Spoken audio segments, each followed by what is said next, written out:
السلام علیکم ورحمۃ اللہ وبرکاتہ۔ کن مبارکن۔ کل ہم نے برکت کا معنی اور مفہوم پڑھا کہ کچھ جگہوں میں برکت ہوتی ہے، کچھ زمانوں میں اوقات میں برکت ہوتی ہے، کچھ چیزوں میں برکت ہوتی ہے، کچھ لوگوں کے اندر برکت ہوتی ہے، اور پھر ہم نے بابرکت بننے کے لیے جو ضروری کام کرنے چاہیے، ضروری اقدامات کرنے چاہیے، ان کو شروع کیا تھا۔ اور اس میں سے پہلا قدم ہم نے پڑھا کہ برکت اللہ کی طرف سے ہوتی ہے۔ آج ہم انشاءاللہ شروع کریں گے کہ اللہ تعالیٰ کسی انسان میں کس طرح برکت پیدا کر دیتا ہے۔ اللہ سبحانہ وتعالیٰ نے مسیح علیہ السلام کے بارے میں فرمایا تھا، اس نے کہا بے شک میں اللہ کا بندہ ہوں، اس نے مجھے کتاب دی اور مجھے نبی بنایا اور مجھے بابرکت بنایا جہاں بھی میں ہوں، جہاں بھی جاؤں، گھر میں ہوں یا گھر سے باہر ہوں، اور مجھے نماز اور زکوٰۃ کی وصیت کی جب تک میں زندہ رہوں۔ تو اللہ سبحانہ تعالیٰ نے کچھ لوگوں کو بابرکت بنایا، ان میں برکت اتاری۔ اللہ سبحانہ تعالیٰ کی برکت حاصل کرنے کے لیے ہمیں کیا کرنا چاہیے؟ سوال یہ پیدا ہوتا ہے کہ اللہ کی برکت کیا ہے، یعنی جو بندوں میں آتی ہے تو اس کا اثر کیا ہوتا ہے، اس کا نتیجہ کیا ہوتا ہے؟ شیخ ابن عثیمین کہتے ہیں کہ جب اللہ تعالیٰ کسی انسان کی اس چیز میں برکت نازل کر دیتا ہے جو اس کو عطا کی گئی ہوتی ہے، جیسے مال ہے، اولاد ہے، گھر ہے، گاڑی ہے، علم ہے، تو اس کا تھوڑا بھی اس کے لیے بہت زیادہ ہو جاتا ہے۔ اور جب برکت چھین لی جاتی ہے تو بہت ساری چیزیں بھی، ڈھیروں مقدار بھی قلیل ہو جاتی ہیں، تھوڑی ہو جاتی ہیں۔ کتنے ہی انسان ہیں کہ اللہ تعالیٰ ان کے ہاتھوں پر کم دنوں میں ہی بہت زیادہ برکت ڈال دیتے ہیں، یعنی تھوڑے دنوں میں وہ بڑے بڑے کام کر جاتے ہیں، تھوڑی سی زندگی میں بھی بڑے بڑے کام ان سے سرزد ہو جاتے ہیں۔ اور دوسرا انسان اسی کام کو، اتنے ہی اماؤنٹ کے کام کو بہت زیادہ دنوں میں بھی نہیں کر پاتا۔ کتنے ہی انسان ایسے کہ ان کے پاس دولت کم ہوتی ہے لیکن وہ اپنے گھر میں خوشحال ہوتے ہیں کیونکہ اللہ نے ان کے مال میں برکت ڈال دی ہوتی ہے۔ اور کتنے ہی لوگ ایسے ہیں جن کے پاس ملینز ہوتے ہیں لیکن وہ خوش نہیں ہوتے، ان کی ضروریات پوری ہی نہیں ہوتی۔ اس بارے میں مجھے کسی نے قصہ سنایا کہ ایک امام صاحب تھے، ان کی تھوڑی سی تنخواہ تھی، تو ان سے کسی نے پوچھا کہ تم اتنے کم پیسوں میں کیسے گزارا کرتے ہو؟ ان کا کہ الحمدللہ ہمارا گزارا ہو جاتا ہے اور میں اس پر اللہ کا بڑا شکر گزار ہوں۔ میں ایک چھوٹی سی مثال دیتا ہوں کہ پچھلے 18 سال سے میرے گھر کا ایک بلب بھی فیوز نہیں ہوا، ایک لائٹ بھی خراب نہیں۔ اس کو برکت کہتے ہیں کہ آپ کا پیسہ ضائع نہیں ہوتا، نقصان میں نہیں جاتا، بیماری میں نہیں جاتا، ٹوٹ پھوٹ میں نہیں جاتا۔ اور کچھ لوگ ہیں کہ ان کے پاس بہت ہے لیکن اسی حساب سے نکلتا بھی ویسے ہی اور زیادہ بھی پورا نہیں پڑتا، کمی کا ہی شکار رہتے ہیں، کمی کو روتے رہتے ہیں۔ تو کئی چیزوں میں برکت ہوتی ہے، مثلاً علم میں برکت۔ جس شخص کو اللہ تعالیٰ علم میں برکت عطا کرتے ہیں وہ علم کے اعتبار سے مبارک ہوتا ہے، تو وہ جس مجلس میں بھی بیٹھتا ہے لوگ اس کے علم سے فائدہ اٹھاتے ہیں۔ اور اسی طرح اس شخص کے اندر بھی علم کو پہنچانے کا شوق ہوتا ہے، وہ ہر طریقے سے علم کو نشر کرتا ہے، علم کو عام کرتا ہے۔ اور اس کی مثال ہمارے سابقہ علماء ہے کہ کس طرح انہوں نے بغیر بجلی کے، بغیر رات کی روشنی کے، یعنی لالٹینوں میں دیے جلا کے، اور بعض اوقات جیسے امام بخاری کا آتا ہے کہ چاندنی راتوں میں کتاب التاریخ لکھی جو رجال کی تاریخ تھی، اور بھی علماء نے بڑی بڑی کتابیں لکھی۔ تو اس کی بنیادی وجہ کیا تھی؟ مثلا امام بخاری کو ہم لیں تو ہمیں یوں نظر آتا ہے کہ جیسے ان کے عمل میں اخلاص تھا، جس کی وجہ سے آپ دیکھیں کہ ان کی کتاب کو اللہ کی کتاب کے بعد سب سے صحیح ترین کتاب مانا گیا، اس پر علماء امت کا اتفاق ہے۔ اور پھر اتنے 100 سال بعد آج بھی مسلمانوں کے گھروں کی بھی زینت ہے اور لائبریریوں کی بھی، اور لوگ اس کو پڑھتے ہیں۔ تو جب انسان کسی کام میں خلوص اختیار کرتا ہے، اللہ کے لیے کرتا ہے، تو اللہ تعالیٰ اس کے کام کو اس کے مرنے کے بعد بھی باقی رکھتا ہے۔ اسی طرح انسان کے اخلاق میں برکت کیا ہوتی ہے کہ انسان فراخ دل ہوتا ہے، سچا ہوتا ہے، نرم مزاج ہوتا ہے، اور لوگ اس کے اخلاق کی تعریف کرتے ہیں، جو اس سے ملتا ہے خوش ہو جاتا ہے۔ اسی طرح انسان کے چھوٹے چھوٹے کاموں میں بھی برکت ہو جاتی ہے، اس کے اعمال کے نتائج کے اعتبار سے۔ بعض اوقات انسان ایک چھوٹی سی ایفرٹ کرتا ہے، چھوٹا سا مشورہ کسی کو دے دیتا ہے کہ اچھا تم یہ کاروبار کر لو، وہ بچہ اس کاروبار میں لگ جاتا ہے اور وہ بہت کامیاب ہو جاتا ہے۔ اب اس شخص نے تو ایک چھوٹا سا مشورہ دیا لیکن خلوص کے ساتھ دیا، خیرخواہی کے ساتھ دیا، محبت کے ساتھ دیا، اور وہ اتنا فلرش کر گیا اور اس سے اتنے سارے لوگوں کو فائدہ پہنچا۔ اس نے کبھی خواب میں بھی نہیں سوچا تھا کہ اس کا ایک چھوٹا سا مشورہ جو ہے وہ کتنا کارآمد ہوگا۔ کتنے لوگوں کے لیے فائدہ مند ہوگا. اسی طرح کچھ لوگوں کے مال میں برکت ہوتی ہے، یعنی تھوڑا بھی ہوتا ہے لیکن اس سے خیرات بھی کر رہے ہوتے ہیں، اپنی ذات پہ بھی خرچ کرتے ہیں، اپنے رشتہ داروں پہ بھی خرچ کرتے ہیں، یعنی ان کی زندگی میں ایک اطمینان نظر آتا ہے. تو ہمیں اپنے مبارک بننے کے لیے اللہ تعالیٰ سے دعا کرنی چاہیے کہ اللہ سبحانہ وتعالیٰ ہمارے علم میں بھی برکت دے، کہ جو ہم نے سیکھا ہے وہ صرف ہماری ذات میں ہی آ کے ختم نہ ہو جائے، ہم اس پر عمل کریں، عمل کی مثال بنے، اس کو سکھانے والے بنے، اس کو آگے بڑھانے والے بنے. پھر اسی طرح اللہ تعالیٰ ہمارے اخلاق میں برکت دے، ہمارے اعمال میں برکت دے، کہ کوئی بھی کام کریں، ہم چھوٹا کریں یا بڑا، اس سے زیادہ لوگوں کو فائدہ پہنچے. کیونکہ برکت کا معنی کیا ہوتا ہے؟ الزیادہ والنمو، یعنی اس چیز کا بڑھ جانا، نشو نما پانا، کثرت میں ہو جانا. اور اسی طرح اللہ تعالیٰ مال میں بھی برکت دے، اولاد میں برکت دے، اور ہم جہاں بھی ہوں بابرکت بنے. بابرکت بننے کے لیے انسان کو توحید اختیار کرنی چاہیے، یعنی اللہ سبحانہ تعالیٰ سے خالص تعلق رکھنا چاہیے. اور اس کے لیے ہمیں اللہ سبحانہ تعالیٰ کے نام اور ان کی صفات جو ہیں صرف ان کو جاننا ہی نہیں چاہیے، ان کے ساتھ we should live with them. یعنی ہم جب اللہ تعالیٰ کے بارے میں سوچیں، اللہ تعالیٰ کے بارے میں گمان کریں، تو ہم اپنے مختلف کاموں کے ساتھ اللہ کی ان صفات کو یاد کریں. مثلا اگر ہم کھانا کھا رہے ہیں تو ہم کیا سوچیں کہ اللہ رازق ہے، اللہ نے یہ رزق مجھے دیا ہے.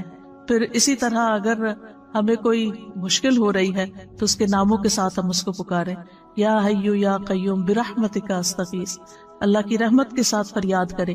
پھر اسی طرح زندگی کے جو مختلف کام ہیں ان کاموں کے ساتھ ہم اللہ تعالیٰ کی ان صفات کو ریلیٹ کرتے جائیں. تو انشاءاللہ اس طریقے سے آپ کا ایک پرسنل لیول پر اللہ سبحانہ تعالیٰ کے ساتھ ایک تعلق بن جائے گا.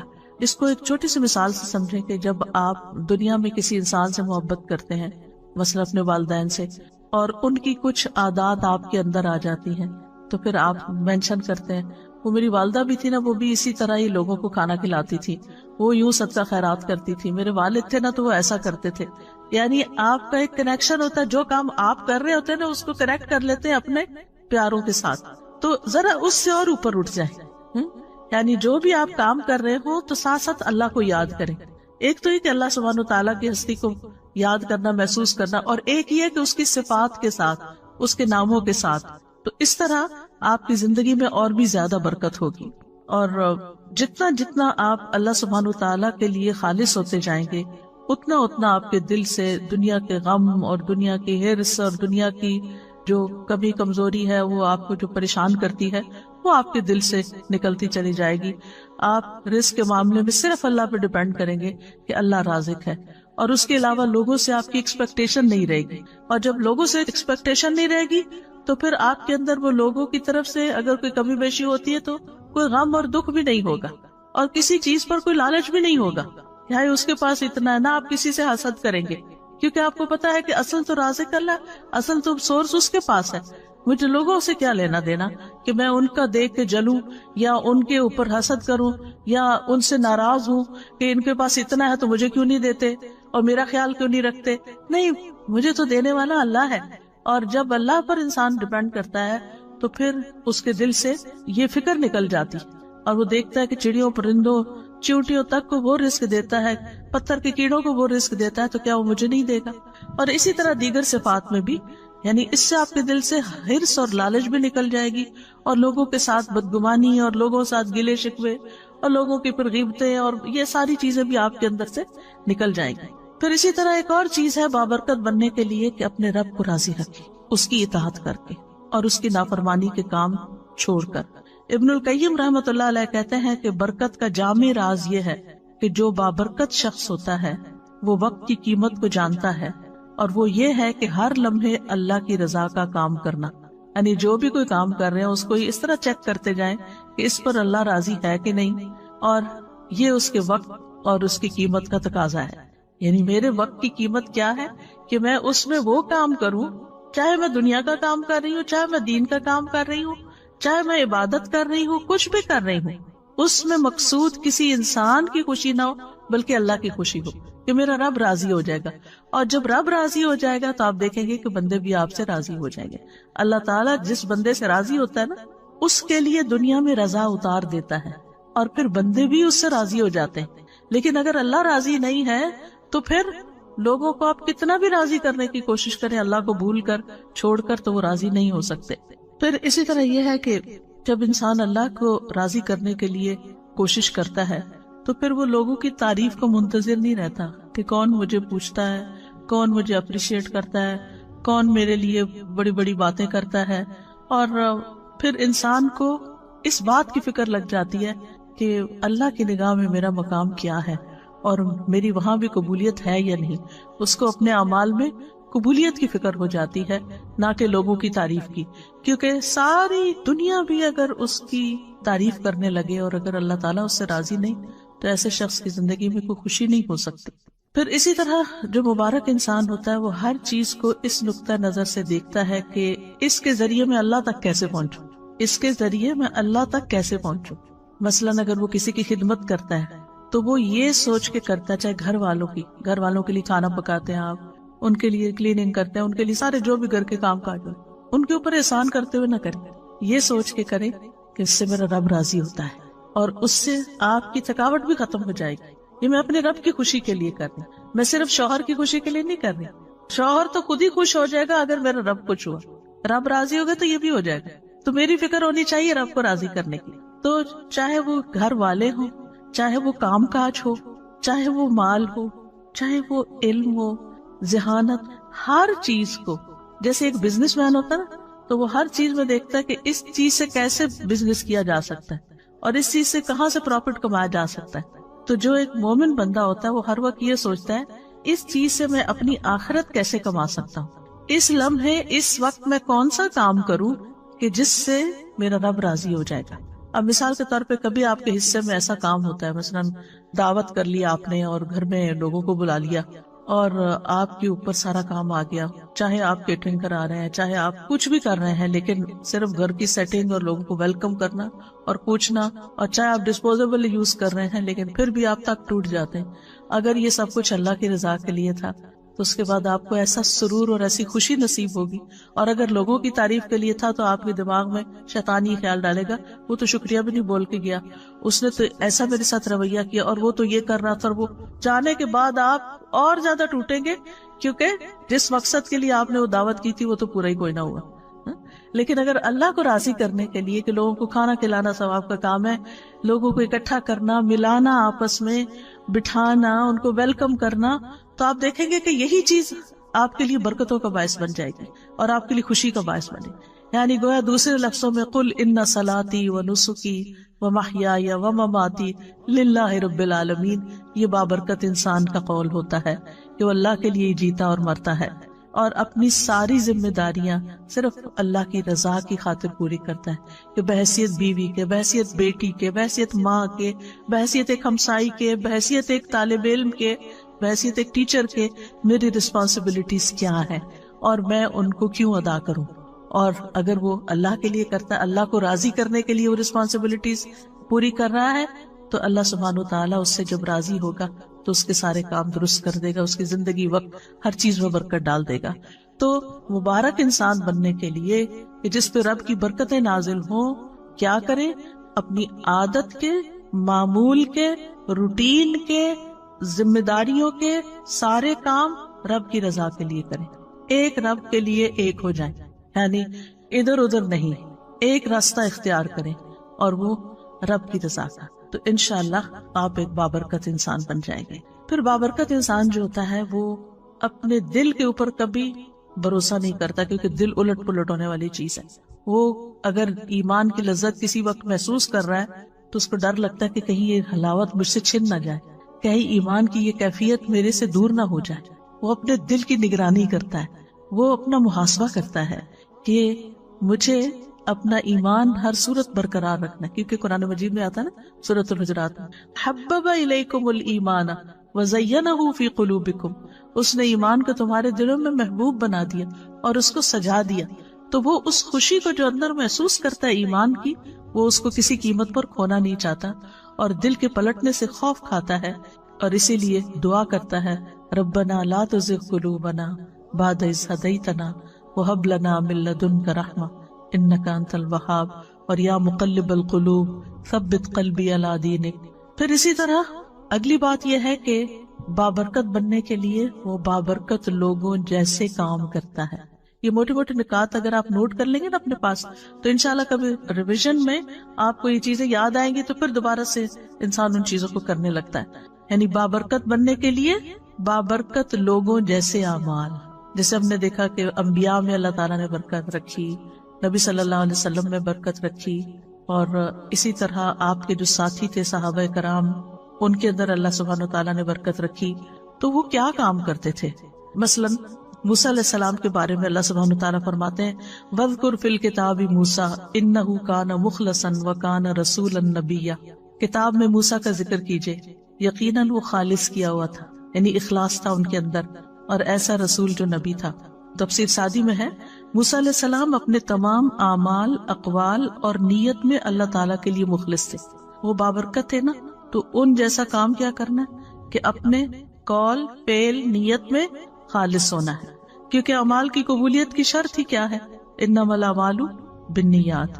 پھر اسی طرح یہ ہے کہ بابرکت انسان لوگوں سے تعریف نہیں چاہتا اور اس کو کام کر کے فخر نہیں ہوتا، بلکہ اس کی قبولیت کی دعا کرتا ہے. جیسے ابراہیم علیہ السلام نے اور اسماعیل علیہ السلام نے کعبہ تعمیر کیا، اللہ کا گھر، اور اس کے بعد کیا دعا کی؟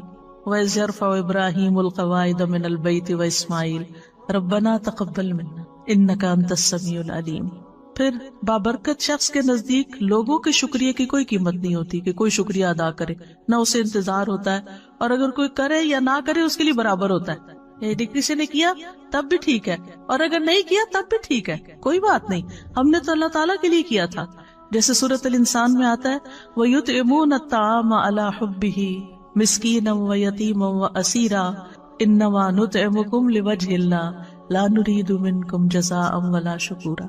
وہ کھانا کھلاتے ہیں اس کی محبت میں، اللہ کی محبت میں، مسکین، یتیم، قیدی کو، اور کہتے ہیں ہم تو صرف اللہ کے چہرے کی خاطر تمہیں کھلا رہے ہیں، نہ تم سے کوئی بدلہ چاہتے ہیں نہ شکریہ چاہتے ہیں. مسکین کیا بدلہ دے سکتا ہے؟ مسکین تو بدلہ نہیں دے سکتا، لیکن وہ شکریہ ادا کرتا ہے. اس کو یہ فکر ہوتی ہے کہ اگر میں نے شکریہ ادا نہ کیا تو یہ دوبارہ نہیں آئے گا، تو وہ شکریہ ادا کرتا ہے. تو وہ کہتے ہیں نہیں، ہمیں شکریہ بھی نہیں چاہیے. اسی طرح بابرکت انسان جو ہے نا، اس کو لوگوں کے تانوں کی بھی پرواہ نہیں ہوتی، وہ اپنا کام جاری رکھتا ہے. کوئی خوش ہو، کوئی ناراض ہو، کوئی ٹانٹ کرے، کوئی تنقید کرے، کریٹیسائز کرے، کچھ بھی کرے، ملامت کرنے والے کی ملامت سے نہیں ڈرتا. نیک کام کرتے ہوئے اچھا کام کرتے، کیونکہ جو لوگ ملامت سے ڈرتے ہیں وہ کبھی آگے نہیں بڑھ سکتے.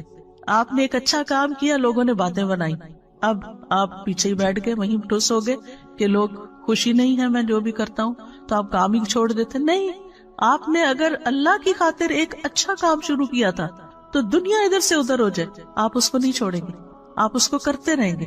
کیونکہ قرآن مجید میں اللہ سبحانہ وتعالیٰ نے ایمان والوں کی کیا صفت بیان کی ہے؟ وَلَا يَخَافُونَ لَوْمَةَ لَائِمٍ، کہ وہ ملامت کرنے والوں کی ملامت سے نہیں ڈرتے. ذَلِكَ فَضْلُ اللَّهِ يُؤْتِيهِ مَن يَشَاءُ، یہ اللہ کا فضل ہے، جس کو چاہتا ہے عطا کرتا ہے. وَاللَّهُ وَاسِعٌ عَلِيمٌ، اور اللہ وسعت والا، سب کچھ جاننے والا ہے. بابرکت انسان نیک اعمال کو اللہ کی توفیق سمجھتا ہے، اللہ کی توفیق سمجھتا ہے کہ یہ اللہ نے مجھے کرنے کا موقع دیا ہے، اور اس پر وہ خوش ہوتا ہے. وہ یہ نہیں کہتا کہ یہ میری طاقت ہے، میری ذہانت ہے، میری لیاقت ہے، میری قابلیت ہے. نہیں، یہ تو میرے رب کی عنایت ہے کہ اس نے مجھے ہمت دی. میں بیمار بھی ہو سکتا تھا، میں اپاہج بھی ہو سکتا تھا، میں کسی اور کام میں مصروف ہو سکتا تھا.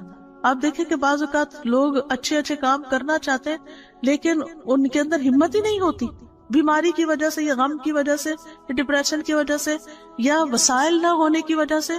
اگر اللہ نے آپ کو گاڑی دی ہے، چلانے کی توفیق بھی دی ہے، اور اس پر بیٹھ کے آپ جاتے ہیں، اچھے اچھے کام کرتے ہیں، تو یہ اللہ نے آپ کو دیا ہے، اور اس پر اللہ سے راضی ہونا اور اس پر خوش ہونا اور شکر کرنا کہ اللہ تو نے موقع دے دیا کہ میں کسی کے جنازے پہ پہنچ گیا، میں کسی بیمار کی خدمت کے لیے پہنچ گیا، میں کسی کام میں والنٹیئر کرنے کے لیے پہنچ گیا. تو وہ نہ کسی پہ احسان جتاتے، نہ تعریف چاہتے، نہ شکریہ چاہتے ہیں، بلکہ اور شکر گزار ہوتے ہیں کہ میرے رب نے مجھے یہ توفیق عطا کی ہے. اور اسی طرح جیسے کہ ہم دیکھتے ہیں سورۃ ہود میں آتا ہے نا کہ پیغمبر نے کہا کہ میں ان اريد الا الاصلاح ما استطعت، کہ میں تو اصلاح ہی کرنا چاہتا ہوں جتنی میری ہمت ہے. وما توفیقی الا باللہ، مجھے اس کام کی صرف توفیق اللہ ہی دیتا ہے. علیہ توکلت والیہ انیب، اسی پر میرا بھروسہ ہے اور اسی کی طرف میں رجوع کرتا ہوں. اسی لیے جو مبارک انسان ہوتا ہے اس کے منہ پر لا حول ولا قوت الا باللہ ہوتا ہے کہ یہ ساری توفیق اللہ ہی نے مجھے دی ہے. نہ کسی چیز کو پھیرنے کی قوت ہے اور نہ ہی کسی کام کے کرنے کی قوت ہے. لا حول ولا قوت الا باللہ. اور پھر آپ دیکھیں کہ جب اذان کے حی علی الصلاۃ اور حی علی الفلاح کے جواب میں ہم کہتے ہیں لا حول ولا قوت الا باللہ، تو اس کا کیا مطلب ہوتا ہے کہ اللہ ہی کی دی ہوئی توفیق سے ہم نماز کی طرف بڑھ سکتے ہیں، اللہ کی دی ہوئی توفیق سے ہی ہم کامیابی کی طرف بڑھ سکتے ہیں. پانچویں چیز یہ ہے کہ مبارک شخص لوگوں کو خیر پہنچاتا رہتا ہے، لوگوں کو بھی بابرکت بناتا ہے. یعنی وہ صرف اپنے لیے برکتیں نہیں سمیٹتا بلکہ دوسروں کی ہیلپ کرتا ہے کہ وہ بھی مبارک بن جائیں، اور اس کے لیے وہ لوگوں کو خیر کی تعلیم دیتا ہے.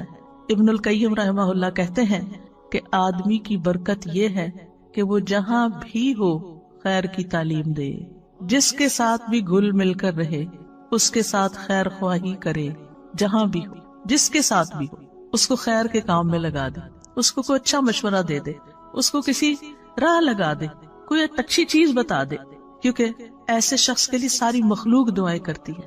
رسول اللہ صلی اللہ علیہ وسلم نے فرمایا اللہ اور اس کے فرشتے اور آسمان اور زمین والے یہاں تک کہ چیونٹیاں اپنے سوراخ میں اور مچھلیاں اس شخص کے لیے جو نیکی اور بھلائی کی تعلیم دیتا ہے خیر و برکت کی دعائیں کرتی ہیں، خیر و برکت کی دعائیں کرتی ہیں. لا یصلون علی معلم الناس الخیر. اس سے بڑھ کر اور کیا چاہیے؟ تو یاد رکھیے برکت کے لیے ضروری نہیں ہوتا کہ کام کوانٹٹی میں بہت زیادہ ہو، یہ بھی کر لوں وہ بھی کر لوں وہ بھی کر لوں وہ بھی کر لوں، اور کسی چیز کو بھی کوالٹی کے ساتھ یہ نہیں ہوتا. برکت میں چھوٹا سا کام بھی جو آپ نے اخلاص کے ساتھ کیا ہے، اچھے طریقے سے کیا ہے، خوبصورتی کے ساتھ کیا ہے، اس کا کہیں زیادہ نتیجہ بڑا نکل سکتا ہے بنسبت اس کے کہ بہت سارے کام کر کے ہماری امی کہتی تھی چگل کے رکھ دیے. پتہ نہیں آپ نے لفظ کبھی سنا کہ نہیں، یعنی چگل کے رکھ دیے مطلب یہ ہے کہ کوئی اس میں کوالٹی نہیں ہے اور کوئی خوبصورتی نہیں اس کے اندر. تو اس لیے جب یہ بات ہوتی ہے نا کہ خیر کی بات بتانے والے کے لیے مچھلیاں دعائیں کرتی ہیں اور ساری چیونٹیاں اور یہ سب دعائیں کرنے لگتے ہیں، اور اگر یہ ساری مخلوق دعائیں کرنے لگے تو پھر ہم کتنے خوش قسمت ہو جائیں.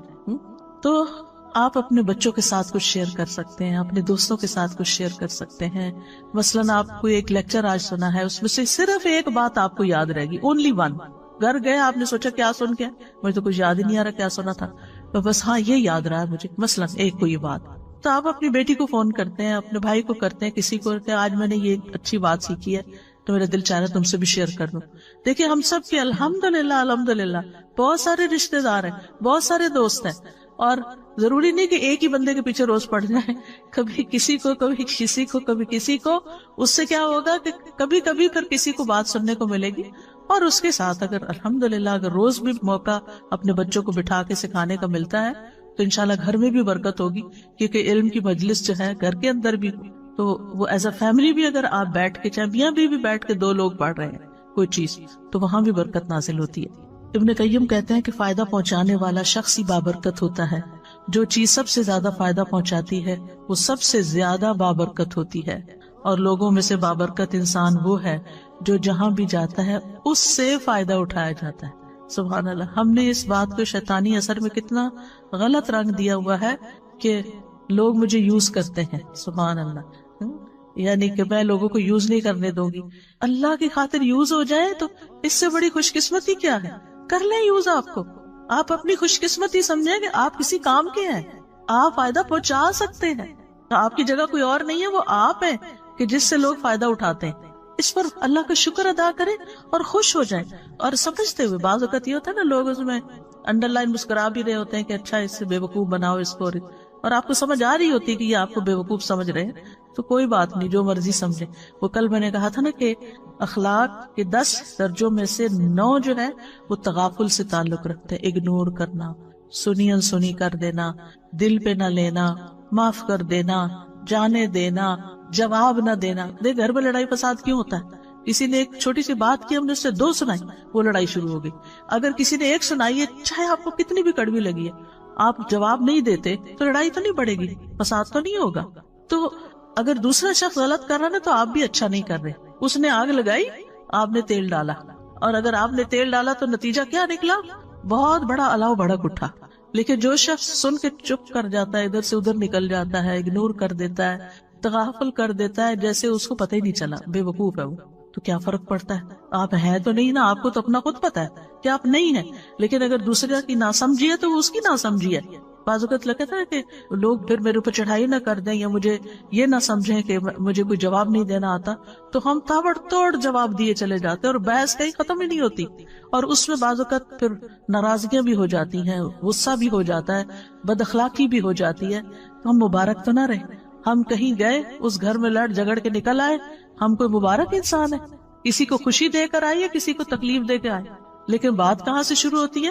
کسی کی چھوٹی سی بات سے۔ اور بعض اوقات کوئی بیمار ہوتا ہے، کوئی بوڑھا ہوتا ہے، کوئی بچہ ہوتا ہے، کوئی ناسمجھ ہوتا ہے، کوئی بے وقوف ہوتا ہے، وہ تو اپنی بے وقوفی میں کوئی بات کر رہا ہوتا ہے اور آپ اس سے بڑے بے وقوف بن گئے، آپ نے اس کو سچ سمجھ لیا اور اپنے اوپر لے لیا اور اپنا اتنا بڑا ریاکشن ظاہر کیا اور کیے کرائے پہ پانی پھیر دیا۔ کیونکہ ہماری لڑائیاں انہی لوگوں سے ہوتی ہیں جن کے لیے ہم بہت کچھ کر رہے ہوتے ہیں، جن کے لیے ہم بہت زیادہ کر رہے ہوتے ہیں نا، پھر ہماری کیا توقع ہوتی ہے کہ یہ ہمیں ریٹرن کرے، یہ ہماری عزت تو کرے کم از کم، یہ ہمارا شکریہ تو کرے، اور جب وہ نہیں کرتے اس کی بجائے کو بات سنا دیتے، پھر تو آپ توبہ ہی کریں کہ نتیجہ کیا نکلے گا۔ پھر اسی طرح بابرکت انسان کی خوبی کیا ہے کہ وہ دوسروں کو بھی نیک کاموں کی ترغیب دیتا ہے، شوق دلاتا ہے، جیسے اللہ سبحانہ وتعالیٰ فرماتے ہیں قرآن مجید میں، یا ایھا النبی حرض المؤمنین علی القتال، اے نبی مومنوں کو قتال پر ابھاریے، یعنی موٹیویٹ دیم۔ تو یہ نبی صلی اللہ علیہ وسلم کے زمانے میں تھا، اور آپ بھی اور صحابہ بھی یعنی کہ لوگوں کو ترغیب دیتے تھے اچھے کاموں کی۔ لیکن اس کے برعکس مشرکین کے بارے میں قرآن کیا فرماتا ہے؟ کلا بل لا تکرمون الیتیم ولا تحاضون علی طعام المسکین، ہرگز ایسا نہیں، بلکہ تم یتیم کی عزت نہیں کرتے اور نہ تم آپس میں مسکین کو کھانا کھلانے کی ترغیب دیتے، ایک دوسرے کو کہتے نہیں ہو۔ تو اس کا کیا مطلب ہے کہ ایک وہ ہے کہ جو نیکی کی ترغیب دیتا ہے اور ایک وہ جو نہیں دیتا۔ تو قرآن نے کنڈیم کیا ہے ان لوگوں کو جو نیک کاموں کی ترغیب نہیں دیتے۔ سورۃ ماؤن میں کیا آتا ہے؟ ولا یحض علی طعام المسکین، اللہ تعالیٰ اس کو کنڈیم کر رہا ہے، کیا کہ وہ مسکین کو کھانا کھلانے کی ترغیب نہیں دیتا، دوسروں کو نہیں کہتا۔ پھر اسی طرح یہ ہے کہ بعض اوقات ہمارے اپنی وسعت میں کوئی کام کرنا نہیں ہوتا، لیکن ہم دوسرے کو بتا سکتے ہیں کہ دیکھو وہ فلاں جگہ یہ اس کام کی ضرورت ہے، میرے پاس گاڑی نہیں، تم جا سکتی ہو، تم جا کے کر لو۔ تو آپ نے صرف بتایا۔ تو الدال علی الخیر کفاعلہ، کسی کو نیکی کے کام کا رستہ دکھانے والا ایسا جیسے اس نے خود کر لیا، اس کی اپنی جینوئن ریزن تھی، کسی وجہ سے نہیں گیا، لیکن اس نے کسی کو فون کر دیا۔ نبی صلی اللہ علیہ وسلم کے پاس کبھی کوئی کچھ لینے کے لیے آتا، مانگنے کے لیے، تو آپ فرماتے کہ اس کی سفارش کرو تاکہ تمہیں بھی اجر مل جائے۔ سبحان اللہ، یہ ہے برکت نا، مبارک انسان کہ وہ سارا ثواب خود ہی نہیں لوٹ رہا، وہ کسی اور کو بھی ساتھ شامل کرتا ہے کہ اچھا میں نے تو دینا ہی ہے، جو اللہ چاہے گا اپنے نبی کے ہاتھ سے دلوائے گا، لیکن تم اشفعوا تؤجروا، اس کی شفاعت کرو، سفارش کرو، اجر پاؤ۔ صرف سفارش کر کے تم اجر پا سکتے ہو، اور ہم ہو تو الٹا منع ہی کرتے، اس کو نہ دینا، یہ روز مانگنے آ جاتا ہے۔ لیکن یہ کہ نبی صلی اللہ علیہ وسلم تو دینے والوں میں سے تھے۔ اسی طرح نیک کاموں کی طرف دوسروں کی رہنمائی کر دے۔ ایک شخص نبی صلی اللہ علیہ وسلم کے پاس سواری مانگنے آیا، تو آپ کے پاس سے اسے کوئی سواری نہ ملی جو اسے منزل تک پہنچاتی۔ آپ نے اسے ایک دوسرے شخص کے پاس بھیج دیا، تو اس نے سواری دے دی۔ اس نے آ کے آپ کو بتایا کہ آپ نے مجھے جو بتایا تھا تو میرا کام ہو گیا۔ کئی دفعہ ایسے ہوتا ہے نا کہ لوگ واپس تھینک یو کا میسج کرتے ہیں کہ آپ نے وہ بتایا تھا وہ ہو گیا، تو آپ کو کتنی خوشی ہوتی ہے اس وقت۔ تو آپ صلی اللہ علیہ وسلم نے اس وقت فرمایا، بھلائی کی طرف رہنمائی کرنے والا ثواب میں بھلائی کرنے والے کی ہی طرح ہے۔ سواری اس نے دی، ثواب ان کو بھی ملا کیونکہ انہوں نے رستہ دکھایا تھا، وہاں چلے جاؤ۔ یعنی کبھی آپ صدقہ نہیں کر سکتے، آپ کے پاس نہیں ہوتا، آپ افورڈ نہیں کر سکتے، یا اس وقت آپ کے پاس نہیں ہوتا، تو آپ کسی کو کہہ دیتے کہ دیکھو یہاں صدقہ کر دو۔ کئی دفعہ ایسے ہوتا ہے نا کہ یوٹیوب پہ تو آج کل بہت فنڈ ریزنگ کے اشتہار آتے، کوئی اسلامی لیکچر لگائے اس کے شروع میں ڈونیٹ کا کچھ، کہیں کوئی اسلامک سینٹر بن رہا ہے، کہیں کوئی روہنگیا میں مسئلہ ہے، کہیں یمن میں لوگوں کو کھانا چاہیے، یعنی ہر جگہ کچھ نہ کچھ۔ تو کوشش کیا کرے کہ ہر جگہ کچھ نہ کچھ ڈال دیں، کہیں کوئی مسجد بن رہی ہے، کہیں کچھ بھی، وہ نہیں آپ کو جانتے، لیکن آپ اپنا حصہ ڈال دیا کریں۔ اچھا اب میرے جیسے جو کریڈٹ کارڈ نہیں ہے کسی کے پاس، تو آپ کسی کو لنک بھیج سکتے ہیں کہ دیکھو یہ میرا خیال ہے بہت اچھا موقع ہے نیکی کرنے کا۔ اپنے بچوں کو کہیں جو کماتے ہیں، ان کو کہیں کہ بیٹا یہ اس میں ڈال دو، ان کو ایڈریس بھیج دیں، کچھ کریں تاکہ اور لوگ بھی اس کام میں شریک ہو جائیں۔ اب وہ جو بھی کریں گے، چاہے ایک اینٹ وہاں رکھیں گے، وہ آپ کا بھی ثواب اس اینٹ کا مل جائے گا ساتھ. تو ایک دوسرے کو نیکی کے کاموں کی جگہ بتانا جو ہے، یہ بھی ایک بہت بڑی نیکی ہے. اور خاص طور پر جب اللہ سبحانہ وتعالیٰ نے آپ کو مال عطا کیا ہو تو اس مال کے اثرات آپ کے اپنے اوپر بھی نظر آنے چاہیے، آپ کے لباس میں، کپڑوں میں، رہن سہن میں. اور اس کے علاوہ دائیں بائیں خرچ بھی کریں، رشتہ داروں کو بھی دیں، غریبوں مسکینوں کو بھی دیں، دوست احباب کو بھی دیں. علم ہے تو وہ اسی طرح آپ کے اپنے اوپر عمل نظر آنا چاہیے، اور اس کے علاوہ دائیں بائیں لوگوں کو سکھائیں بھی. اسی طرح اگر کوئی اللہ نے منصب آپ کو دیا ہے، کہیں آپ کی کوئی بات سنی جاتی ہے اور کچھ لوگ آپ سے سفارش کرانے آتے ہیں، تو اس کو یہ نہ کہے کہ یہ تو روز کا ہی کام بن گیا ہے. نہیں، تنگ دل نہ ہو، انہیں کہ شکر ہے اللہ تو نے مجھے اس قابل بنایا کہ میں کسی کا مسئلہ حل کر سکتا. یعنی یہ قابلیت ہر ایک کے اندر نہیں ہوتی، ہر ایک کی کوئی بات نہیں سنتا، لیکن اگر آپ کی کوئی سن لیتا ہے اور آپ کسی کا کام کروا دیتے ہیں تو آپ ایک مبارک انسان ہیں. پھر اسی طرح یہ ہے کہ قرآن مجید میں بھی آتا ہے نا، فَأَمَّا مَا يَنْفَعُ النَّاسَ فَيَمْكُثُ فِي الْأَرْضِ، اور لوگوں میں سب سے بہترین وہ ہے جو لوگوں کو سب سے زیادہ نفع دیتا ہے. یعنی لائن میں سب سے آگے وہ ہوگا قیامت کے دن کہ جو لوگوں کے لیے زیادہ فائدہ مند ہے. ابن عمر کہتے ہیں ایک آدمی نبی صلی اللہ علیہ وسلم کے پاس آیا اور کہا، اللہ کے رسول کون سے لوگ اللہ کو زیادہ پیارے ہیں اور کون سے اعمال اللہ کو زیادہ پسند ہیں؟ تو رسول اللہ صلی اللہ علیہ وسلم نے فرمایا، وہ لوگ اللہ تعالیٰ کو زیادہ محبوب ہیں جو دوسرے لوگوں کے لیے سب سے زیادہ فائدہ مند ہوں. اور اللہ عز و جل کے نزدیک سب سے زیادہ پسندیدہ اعمال یہ ہیں کسی مسلمان کو خوش کرنا یا کسی کی تکلیف دور کرنا. آپ کو پتا چل رہا ہے کہ کوئی پین میں ہے اور آپ کو کچھ نہ کچھ سوج رہا ہے، لیکن آپ کہتے ہیں وہ جانے، اس کا کام جانے، میں کیوں بتاؤں. نہیں، آپ اپنی طرف سے سجیسٹ کر دیں، پھر اس کی مرضی، وہ آپ کا مشورہ لے یا نہ لے. یا کسی کا قرضہ ادا کر دینا یا اس کی بھوک دور کر دینا. جس نے اپنے غضب کو روک لیا، غصہ روک لیا، اللہ اس کی خامیوں پہ پردہ ڈال دے گا. اور جو آدمی اپنے غصے کو پی گیا باوجود اس کے کہ وہ چاہتا تو نافذ کر سکتا تھا، تو اللہ تعالیٰ قیامت کے دن اس کے دل کو امیدوں سے بھر دے گا. جو اپنے بھائی کے ساتھ اس کی ضرورت پوری کرنے کے لیے چلا یہاں تک کہ اسے پورا کر دیا، اللہ اس کو اس دن ثابت قدم رکھے گا جس دن قدم ڈگمگا جائیں گے. پھر اسی طرح لوگوں کو توحید سکھائیں، جس طرح نبی صلی اللہ علیہ وسلم نے ابن عباس کو وہ کلمات سکھائے تھے جب آپ کے ساتھ گدھے پہ سوار تھے. آپ نے فرمایا، اے لڑکے، میں تجھے چند کلمات سکھا رہا ہوں، تم اللہ کے احکام کی حفاظت کرو، اللہ تمہاری حفاظت کرے گا. اللہ کے احکام کی حفاظت کرو، تم اسے اپنے سامنے پاؤ گے. جب مانگو اللہ سے مانگو، یہ بچوں کو سکھا دینا چاہیے. چھوٹی سی چیز بھی چاہیے پھر اللہ تعالیٰ سے مانگو. جب مدد چاہو اللہ سے مدد چاہو. جان رکھو ساری دنیا مل کے تمہیں کوئی فائدہ دینا چاہے نہیں دے سکتے مگر وہ جو اللہ نے تمہارے لیے لکھ دیا، اور سب مل کے نقصان دینا چاہے نہیں دے سکتے مگر وہ جو اللہ نے تمہارے لیے لکھ دیا. قلم اٹھا لیے گئے، صحیفے خشک ہو گئے. اسی طرح مصیبت آنے پر لوگوں کو اچھی نصیحت کریں، اللہ کے تقوی کا حکم دیں، صبر کی نصیحت کریں. جیسے نبی صلی اللہ علیہ وسلم ایک قبر کے پاس سے گزر رہے تھے اور روتی ہوئی عورت کو دیکھا تو آپ نے اس کو نصیحت کی. اور پھر اسی طرح یہ ہے کہ غم میں، ڈپریشن میں، اداسی میں، دکھ میں دوسروں کو امید دلائیں کہ یہ دن گزر جائیں گے، حالات اچھے ہو جائیں گے، سب ٹھیک ہو جائے گا. اور پھر اس کو مصیبت پر صبر کا اجر بھی بتائیں کہ کتنا بڑا اجر اور ثواب ہے تمہارے لیے جو اللہ نے تمہیں اس امتحان میں ڈالا ہے، تم اللہ سے راضی رہو.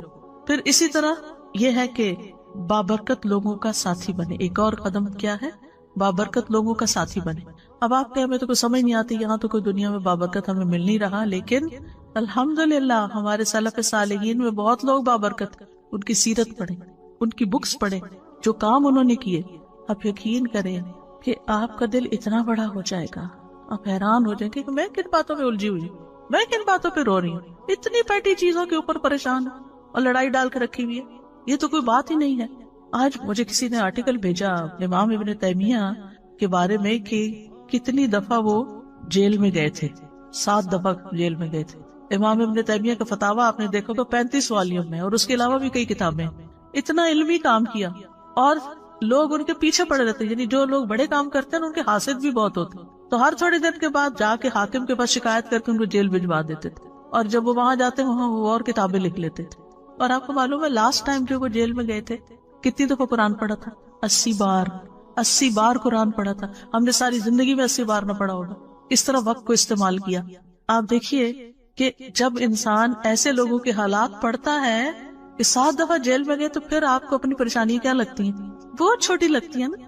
یعنی انسان کے اوپر کبھی کبھی ایسا ہوتا ہے نا کہ حالات تنگ ہونے لگتے ہیں، کوئی ادھر کی پریشانی ادھر کی ٹو مچ، اس وقت کیا کرنا چاہیے؟ ایسی کتابیں پڑھنی چاہیے جس سے پتہ چلے کہ آپ سے پہلے جو بابرکت لوگ تھے، کیونکہ بابرکت اس لیے کہتے ہیں کہ ان سے خیر بہت پھیلی، لوگوں کو فائدہ بہت پہنچا، اس لیے بابرکت کہتے ہیں. تو ان کی زندگیوں میں کتنی پریشانیاں آئیں اور انہوں نے کس طرح ان کو جھیلا، اور انہوں نے ان کو کچھ نہیں سمجھا اور وہ آگے نکل گئے. تو ایسے لوگوں کے حالات زندگی پڑھیں اور ان کے ساتھ رہیں، ایسی کمپنی اختیار کریں، ان کی سیرت اپنائیں، ان سے دلی تعلق رکھیں، ان سے محبت کریں، کیونکہ ایسے لوگوں کی محبت جو ہوتی ہے وہ بھی خوشی دیتی ہے. کیونکہ نیک لوگوں سے محبت عرش کے سائے تلے جگہ دے گی، نور کے ممبروں پہ ہوں گے ایسے لوگ، ایمان کے کامل ہونے کی دلیل ہے. اور حدیث قدسی میں آتا ہے جو لوگ میری رضا کی خاطر آپس میں محبت کرتے ہیں ان کے لیے میری محبت واجب ہو جاتی ہے. وجبت محبتی للمتحابین فیہ، جو اللہ کی خاطر محبت کرتے ہیں. اچھا ایک ہوتا ہے نا جس سے ہم انس رکھتے ہیں، اس سے محبت کرتے ہیں اور اس کو ہم اوپر ٹیگ لگا دیتے ہیں اللہ کی خاطر محبت ہے. اس کے برعکس ایک اور انسان ہے، وہ تھوڑا اجنبی ہم سے لیکن ہے نیک، تو ہمیں اس سے بھی محبت کرنی چاہیے. یعنی صرف اس سے محبت نہ کریں جو آپ سے کرتا ہے، آپ یہ دیکھیں کہ جس سے میں محبت کری اس کے اندر کتنی خوبی. اب مثلا جو لوگ فوت ہو چکے ہیں ہمارے آباء و اجداد میں سے، پریڈیسیسر سلف صالحین، وہ تو ہمیں نہیں جانتے. کیا ابو بکر آپ کو جانتے ہیں؟ بلال رضی اللہ عنہ آپ کو جانتے ہیں؟ نہیں. لیکن ہم ان سے محبت کرتے ہیں اللہ کی خاطر. تو جو اللہ کی خاطر کسی سے محبت کرتا ہے بغیر بدلے چاہنے کے کہ مجھے اس سے کچھ ملے، کسی مطلب مقصد لالچ میں نہیں محبت کرتا، بلکہ صرف اللہ کی رضا کے لیے، اس کی نیکی کی وجہ سے، اس کے اچھے اخلاق کی وجہ سے. تو یہ چیز انسان کو بابرکت بناتی ہے. انسان کے اندر پھر وہ ٹریٹس آ جاتے ہیں. پھر اسی طرح یہ ہے کہ انسان قیامت کے دن انہی لوگوں کے ساتھ ہوگا جن سے وہ محبت کرتا ہے. تو دنیا میں بھی نیک لوگوں کی صحبت کا فائدہ ہے اور آخرت میں بھی. امام مالک سے کسی نے پوچھا مجھے ایسا عمل بتائیے جو مجھے جنت میں داخل کر دے، تو انہوں نے کہا صالحین کی محبت کو اپنے اوپر لازم کر لو. ہو سکتا ہے کہ اللہ تعالیٰ ان میں سے کسی کے دل کو جھانکے اور اس میں تمہارا نام لکھا ہو اور اللہ تمہیں بخش دے اور جنت میں داخل فرما دے. یعنی صالحین کی محبت دنیا میں بھی انسان کو نیکی کی طرف لاتی ہے اور آخرت میں بھی انسان کو کامیابی کی طرف لائے گی. پھر ساتویں چیز یہ ہے کہ گڑ گڑا کے دعائیں کرنا کہ اللہ برکتیں دے، اللہ کے سامنے عاجزی اختیار کرنا، گریہ وزاری کرنا، جیسے نبی صلی اللہ علیہ وسلم نے غزوہ بدر کے موقع پر کی تھی. 8ویں چیز ہے مبارک بننے کے لیے بہت زیادہ شکر گزار ہونا. شکارن رب جعلنی لک شکارن لک ذکارن لک رہابن. یہ شکار ہونے کی جو خصوصیت ہے، پر ہر چیز پہ شکر، نعمت پہ بھی شکر اور تکلیف پہ بھی شکر، شکر ہی شکر، شکر ہی شکر، شکوہ نہیں، نو کمپلینٹس، نو کمپلینٹس. جس حال میں اللہ نے رکھا ہے، جو دیا ہے، جو بھی ہے. آپ یقین کریں کہ جب انسان کی زندگی آگے بڑھتی ہے تو پیچھے کے حالات کو دیکھتا ہے تو انسان کہتا ہے شکر ہے الحمدللہ کہ وہ فلاں چیز اس وقت نہیں ہوئی. اس وقت تو بہت برا لگتا ہے، لیکن بعد میں انسان کو سمجھ آتی ہے کہ تو اچھا ہوا تھا. لیکن عقل مند کون ہے اور فائدہ مند کون ہے؟ جس نے اس وقت جب اس کو تکلیف پہنچی تھی شکر کر لیا تھا کہ اللہ اس میں بھی کوئی خیر ہوگی. پھر اسی طرح یہ ہے کہ بابرکت انسان اللہ کی نعمت کو اپنی کرامت نہیں سمجھتا، یعنی اللہ تعالیٰ کا فضل سمجھتا ہے. یعنی بعض اوقات ایسا ہوتا ہے نا کہ انسان کے ساتھ کچھ اچھی چیزیں پیش آنے لگتی تو انسان سمجھتا ہے بڑا نیک ہو گیا ہوں. آپ نے کوئی چیز سوچی ہو گئی یا کچھ اس طرح کے، تو اس طرح کی چیزیں جو ہے نا یہ راز میں ہونی چاہیے. کہ آپ کو کوئی ایسا خواب آ جاتا ہے، لوگ بہت انسسٹ کرتے ہیں نا کوئی خواب سنائے اچھا سا، یا کبھی آپ کو پوچھتے ہیں آپ کو کبھی فلاں نظر آیا، یہ ہوا. اگر کوئی بھی اللہ نے آپ کو چیز دکھائی ہوئی ہے تو ان چیزوں کو راز میں رکھیں. راز آپ کے اور اللہ سبحانہ تعالیٰ کے بیچ میں ہو، کیونکہ یہ جو کرامتوں کا اظہار کرنا ہوتا ہے نا، میرے ساتھ یہ بھی ہوا اور یہ بھی ہوا اور یہ بھی، یہ انڈائریکٹلی اپنے آپ کو بڑا ثابت کرنا ہوتا ہے کہ میں اللہ کا بڑا پیارا ہوں، میری قدر کرو. تو اس سے بھی بچنا چاہیے. یعنی اللہ نے اگر آپ کے اوپر کوئی فضل کیا ہے، کوئی انعام کیا ہے، تو اس پر شکر ادا کریں، نہ کہ اس کو اپنی کرامت سمجھے. پھر اسی طرح یہ ہے کہ برکت کو بڑھانے کے اسباب کیا ہے، یعنی برکتیں کیسے بڑھیں. خلاصہ کر دیتی ہوں. سب سے پہلی چیز ہے ایمان اور تقوی. اللہ تعالیٰ فرماتے ہیں سورۃ الاعراف 96 میں، اور اگر واقعی بستیوں والے ایمان لے آتے اور تقوی اختیار کرتے تو ہم ضرور ان پر آسمان اور زمین سے بہت سی برکتیں کھول دیتے، لیکن انہوں نے جھٹلایا تو ہم نے انہیں اس کی وجہ سے پکڑ لیا جو وہ کمائی کرتے تھے. تو ایمان اور تقوی برکتیں لانے کا سبب ہے. پھر قرآن کی قرأت اور اس پر تدبر اور عمل، یہ برکت کا سبب ہے. سورۃ صاد میں اللہ تعالیٰ فرماتے ہیں جو کتاب ہم نے آپ کی طرف نازل کی ہے بڑی برکت والی ہے تاکہ لوگ اس کی آیات میں غور و فکر کریں اور اہل عقل اس سے سبق حاصل کریں. ویکینڈ پہ تدبر کی کلاس ہوتی ہے تو اس کو جوائن کر لیں، چاہے آن لائن کریں یا یہاں آ جایا کریں. لیکن یہ کہ قرآن کو غور و فکر سے پڑھنا، ڈیپتھ میں پڑھنا، توجہ سے پڑھنا، یہ بھی برکت لانے کا ذریعہ ہے. سورۃ الانعام میں اللہ تعالیٰ فرماتے ہیں وَهَذَا كِتَابٌ أَنزَلْنَاهُ مُبَارَكٌ فَاتَّبِعُوهُ وَاتَّقُوا لَعَلَّكُمْ تُرْحَمُونَ. اور یہ ایک کتاب ہے جسے ہم نے نازل کیا ہے، بڑی برکت والی ہے، بس اس کی پیروی کرو، یعنی اس کو فالو کرو، اس پہ عمل کرو اور تقوی اختیار کرو تاکہ تم پہ رحم کیا جائے.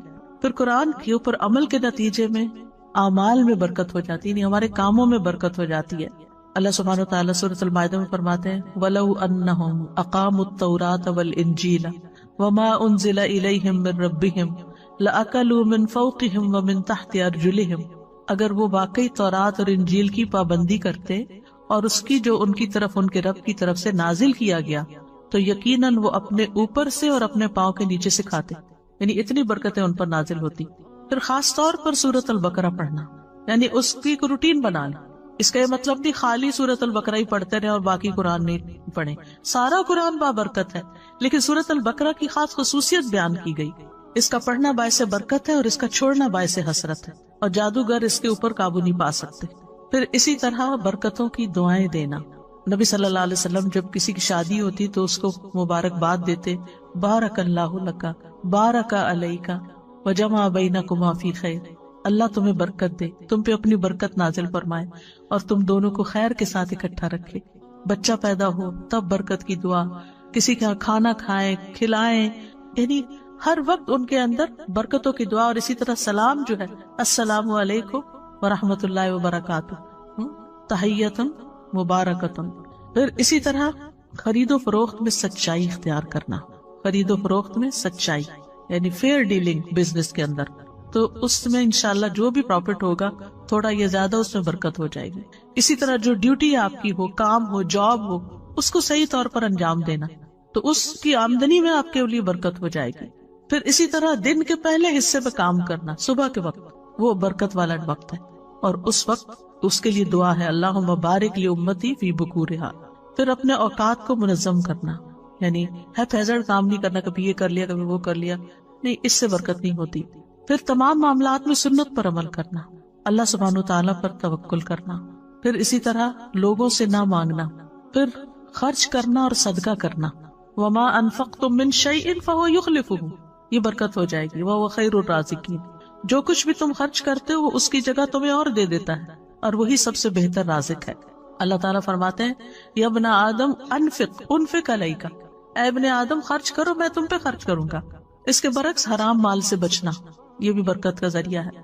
یمحق اللہ الربا ویربی الصدقات، اللہ سبحانہ وتعالیٰ سود کو مٹاتا ہے اور صدقات کو بڑھاتا ہے. سود کی ڈیلنگ جہاں بھی ہوگی وہاں سے برکتیں ختم ہو جائیں گی اور انسان اسی کے چکر میں پڑا رہے گا.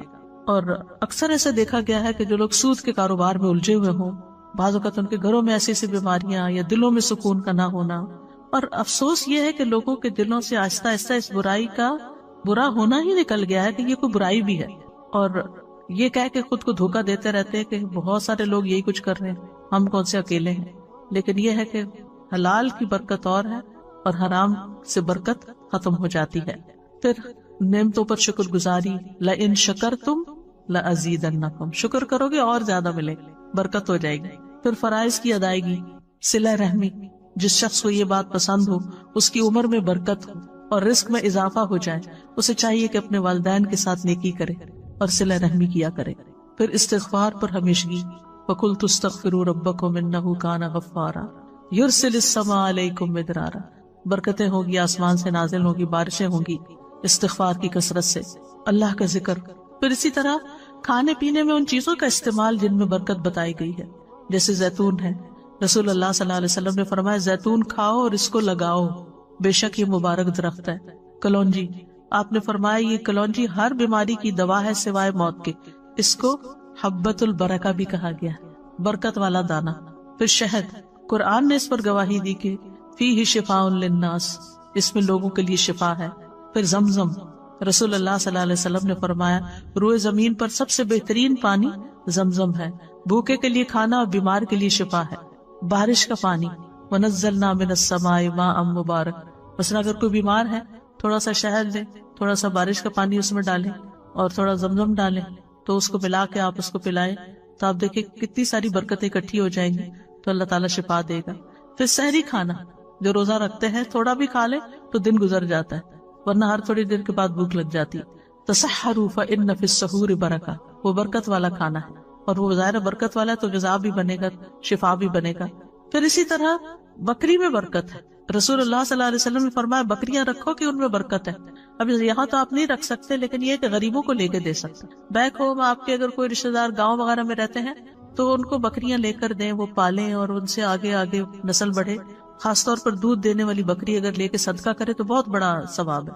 جب حدیث پڑھتی ہوں تو سوچتی ہوں کہ یہ جلدی سے کر لوں اور پھر ذہن سے نکل جاتا ہے، نوٹ ہی کر کے لینا چاہیے۔ اور بکریوں کی برکت آپ دیکھیں کہ بکری سال میں 1 یا 2 بچے جنتی ہے ایک وقت میں، اس کے برکت کتا جو ہے وہ سال میں 6-7 بچے تک جن دیتا ہے، لیکن کتوں کی تعداد دیکھیں اور بکریوں کی تعداد دیکھیں، بکریوں سے جو فائدہ پہنچتا ہے وہ مخلوق، تو یہ برکت کیوں نظر آتی ہے نا۔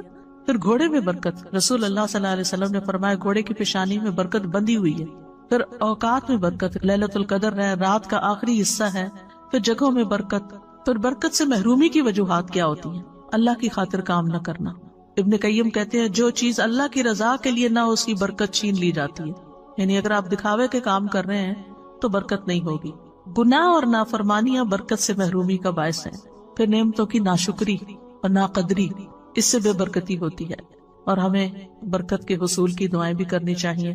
اللہم الف بین قلوبنا واصلح ذات بیننا واہدنا سبل السلام ونجنا من الظلمات الى النور وجنبنا الفواحش ما ظہر منها وما بطن وبارک لنا فی اسمائنا وابصارنا وقلوبنا وازواجنا وذریاتنا۔ کتنی خوبصورت دعا ہے۔ اے اللہ تو برکت ڈال، کس میں؟ ہمارے کانوں میں، ہماری آنکھوں میں، ہمارے دلوں میں، ہمارے ازواج میں، ہمارے بچوں میں، اور ہماری توبہ قبول فرما۔ پھر اسی طرح اللہ تعالیٰ کی برکت اور رحمت کا سوال جو ہر روز ہم دعائے قنوت میں کرتے ہیں۔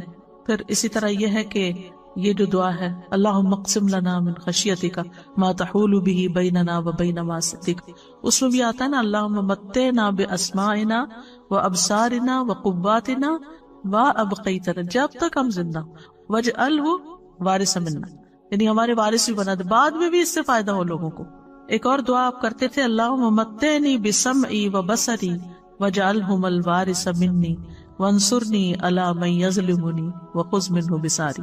اے اللہ مجھے میری سماعت اور بصارت سے فائدہ دے اور انہیں میرا وارث کر دے، اور جو مجھ پر ظلم کرے اس کے خلاف میری مدد فرما اور اس سے میرا بدلہ لے لے، اور دوسروں کو بھی برکت کی دعائیں کرے۔ یعنی اور کچھ نہیں تو بارک اللہ فیک اپنی عادت بنا لے۔ رسول اللہ صلی اللہ علیہ وسلم نے فرمایا جب کسی کو اپنے بھائی کا وجود یا اس کا کوئی مال پسند آئے تو اس کے لیے برکت کی دعا کرے، کیونکہ نظر لگ جانا برحق ہے۔ پھر سلام کے وقت برکت کی دعا، ملاقات کے وقت، تعارف کے وقت بارک اللہ فیک کا کہنا، پھر نئے بچے کو دعا دینا اور اس میں بھی برکت کے الفاظ آتے ہیں۔ صائب بن یزید کہتے ہیں میری خالہ مجھے نبی صلی اللہ علیہ وسلم کے پاس لے گئی اور عرض کیا اللہ کے رسول میرا بھانجا بیمار ہے، تو آپ نے میرے سر پر ہاتھ پھیرا اور میرے لیے برکت کی دعا کی، اور کمانے والے ہاتھ میں برکت کی دعا دینا۔ پھر اسی طرح خادموں کے مال، رزق اور اولاد میں برکت کی دعا، کس طرح حضرت انس رضی اللہ عنہ کو نبی صلی اللہ علیہ وسلم نے برکت کی دعا دی تھی، اللہم اکثر مالہ وولدہ وبارک لہ فیما آتیتہ، اور ان کی زندگی میں اللہ نے ان کو مال، اولاد، ہر چیز میں برکتیں عطا کی تھی۔ ام سلیم کو نبی صلی اللہ علیہ وسلم نے اس رات برکت کی دعا دی تھی جب ان کا بیٹا فوت ہو گیا تھا اور انہوں نے صبر کیا تھا اور اپنے شوہر کے ساتھ حسن سلوک کیا تھا، تو کہتے ہیں کہ ان کا جو بیٹا پیدا ہوا اس کے آگے 10 بیٹے پیدا ہوئے، 10 کے 10 عالم تھے جن سے بے پناہ لوگ فائدہ اٹھاتے تھے، صرف ایک عورت کے صبر کی وجہ سے۔ تو صبر کرنا اور حسن سلوک کرنا کتنی بڑی خیر لاتا ہے، اور اس کے برعکس اگر بیٹا فوت ہو گیا اور رونا دھونا اور شکوے شکایتیں، ساتھ کیا آئے گا؟ کچھ بھی نہیں، جو ہے وہ بھی چلا جائے گا، بے برکتی۔ تو ام سلیم کا واقعہ جو ہے وہ بہت بڑی مثال ہے ہمارے لیے کہ کس طرح انہوں نے اپنے شوہر کی خاطر مدارت کی، اور بچہ گھر میں پڑا تھا، فوت ہو چکا تھا۔ ایک ماں کا دل کیسا ہوتا ہے، دوسرے بھی پسیج جاتے ہیں جب کوئی ایسی خبر سنتے ہیں، لیکن یہ کہ جو اللہ کی خاطر صبر کرتے ہیں پھر اللہ سبحانہ وتعالیٰ ان کو تھام لیتا ہے اور ان کی زندگیوں میں اور اولادوں میں بھی برکت عطا کرتا ہے. اچھا اصل میں بابرکت ہونے کی ضرورت کیوں ہے؟ یہ زندگی ہے بہت چھوٹی سی، تھوڑے دن کے لیے ہم یہاں اس دنیا میں، اور اب ہم اتنی ساری گزار چکے ہیں، آگے پتہ نہیں کتنے دن زندہ ہیں. تو جتنی بھی ہمارے پاس زندگی ہے نا، تھوڑا سا بھی وقت ہے نا، تو مقصد کیا ہے یہ ٹاپک کرنے کا کہ یا اللہ اس ہمارے تھوڑے سے وقت میں بھی ہم سے اتنے اچھے اچھے کام لے لے اور اتنی ساری نیکیاں ہم کر جائیں کہ وہ جنت کے اعلیٰ درجات اور تیرا قرب ہمیں نصیب. یہ مقصد ہے. یعنی ورنہ یہ مقصد نہیں ہے کہ اللہ ہمیں دنیا میں اور مال دے دے اور اولاد دے دے، ٹھیک ہے وہ بھی برکتیں ہوگی، اور وہ بھی پھر وہ میں نے پیچھے بتایا نا بابرکت انسان ان کو بھی اس نظر سے دیکھتا ہے کہ یہ بچہ میرے لیے کیسے صدقہ جاریہ بنے، اور یہ مال کیسے صدقہ جاریہ بنے، اور یہ میرا گھر کیسے میرے لیے صدقہ جاریہ بنے. وہ ہر چیز کو اس نظر سے پھر ڈیل کرتا ہے. تو یہ اصل مقصد ہے. اب یہ ہے کہ بعض اوقات یعنی ہمارے اندر ایک کنفیوژن ہوتی ہے کہ ہم مبارک ہوں تو پھر کیا لوگ ہم سے تبرک حاصل کرنے لگے. یہ نہیں ہونا چاہیے، ٹھیک ہے. یعنی برکت کسی چیز میں اللہ سبحانہ وتعالیٰ ڈالتا ہے، اور وہ ہمیں شریعت سے پتا چلتا ہے کہ کیا کیا چیزوں میں اللہ نے برکت ڈالی ہوئی ہے، ٹھیک ہے. مثلا زمزم میں برکت ہے، حجر اسود میں برکت ہے، رمضان میں برکت ہے، لیلۃ القدر میں، عشرہ ذی الحجہ میں، مکہ مدینہ میں، بیت المقدس میں، اعمال میں سے نماز، صیام، زکوٰۃ، ان چیزوں میں برکت ہے. ہم ان سے برکت حاصل کر سکتے ہیں، ٹھیک ہے. اللہ نے ان میں ڈالی ہے، ہم ان کو استعمال کریں گے، اللہ تعالیٰ ہماری طرف بھی برکت لوٹائے. لیکن کسی انسان کو یہ سمجھ کر کہ یہ مبارک انسان ہے اس کو چھونے لگ جائیں، یا یہ کہ اس کے ساتھ خود اپنے آپ کو لگائیں کہ ہمیں بھی برکت آ جائے، یا یہ کہ جیسے خانہ کعبہ کے لوگ غلاف کو سمجھتے ہیں کہ اس سے ہم کو برکت مل جائے گی، یہ کام نہیں کرنے چاہیے. اسی طرح بعض اوقات آپ کو یاد ہوگا جیسے اسکولوں میں میلاد ہوتا تھا تو بعد میں کیا بانٹتے تھے، تبرک نہیں کہنا چاہیے، ٹھیک ہے نا. یہ ہم نے خود ہی نام دے دیے ہیں. اسی طرح لوگ صالحین کی قبروں سے جا کے برکت حاصل کرنے لگتے ہیں، وہ بھی نہیں ہونی چاہیے. تو نبی صلی اللہ علیہ وسلم کے علاوہ آپ کا پانی، آپ کا لعاب، آپ کے بال، آپ کی وہ سب چیز بابرکت ہے کیونکہ اللہ نے ان کو بابرکت بنایا ہے. لیکن اس کے علاوہ کسی اور استاد، شیخ، بڑے بزرگ، کسی کی کوئی چیز اس کی ذات میں نہیں ہے کوئی برکت. اس کے علم کے ذریعے برکت حاصل کریں، اس کے عمل کے ذریعے، اخلاق کے ذریعے، کسی کام کے ذریعے، لیکن ذات میں نہیں، ٹھیک ہے. ذات میں جن چیزوں کی برکت ہے وہ ہمیں نص سے پتہ چلتا ہے. اب سوال یہ پیدا ہوتا ہے کہ کسی شخص کو یہ کہہ سکتے ہیں کہ یہ مبارک شخص ہے، یہ مبارک انسان ہے. تو ہر مسلمان مبارک ہے، اسلام کی وجہ سے، ایمان کی وجہ سے، یاد رکھیں، ٹھیک ہے. اور جتنا جتنا کسی کے اندر تقویٰ ہوتا ہے، لوگوں کو فائدہ پہنچاتا ہے، اسی حساب سے اس میں برکت ہوتی ہے. نبی صلی اللہ علیہ وسلم نے فرمایا بے شک درختوں میں ایک درخت ایسا ہے یقیناً اس کی برکت مسلمان کی برکت جیسی ہے، ٹھیک ہے. کیا یہ کہہ سکتے ہیں کسی کو کہ تم ہمارے لیے بہت بابرکت ہو؟ اس میں یہ ہے کہ ہم یہ کہہ سکتے ہیں کہ الحمدللہ آپ کے آنے سے برکت ہو گئی. یعنی یہ نہیں کہ آپ کی ذات کی برکت کوئی الٹ گئی یہاں، یعنی اس کا جو آثار ہیں، جو نتائج ہیں کہ ایک اچھی محفل ہو گئی، ہم نے کچھ سیکھا، کوئی ہم نے خیر کے رستے اختیار کیے، تو یہ چیز برکت ہے. نہ کہ اس کی ذات کے اندر کہ وہ آپ کے سر پہ ہاتھ پھیر دے تو آپ کو برکت مل جائے گی، یا کوئی آپ کو اپنا کپڑا دے دے تو اس میں برکت ہوگی، یہ نہیں ہوگا، ٹھیک. ہم یہ کہہ سکتے کہ یہ ہمارے لیے بہت بابرکت ثابت ہوئی ہے. پہلے سے ہم کسی کو پیشن گوئی نہیں کر سکتے، ہم یہ کہہ سکتے ہیں الحمدللہ یہ ہمارے لیے بہت بابرکت ثابت ہوئی ہے کہ یہاں آ کے ہمیں اللہ کا دین ملا ہے، ہمیں نیکی کی توفیق ہوئی ہے، خیر کے کام ہوئے ہیں. تو وہ جو نتائج ہوتے ہیں نا، یعنی برکت کہاں سے ظاہر ہوتی ہے؟ کسی چیز کے نتائج سے، ٹھیک ہے. تو اللہ سبحانہ وتعالی ہم سب کو مبارک بنائے اور ہماری زندگی میں، اوقات میں، اموال میں، اولاد میں، ہر چیز میں برکتیں عطا کرے. بارک اللہ فیکم.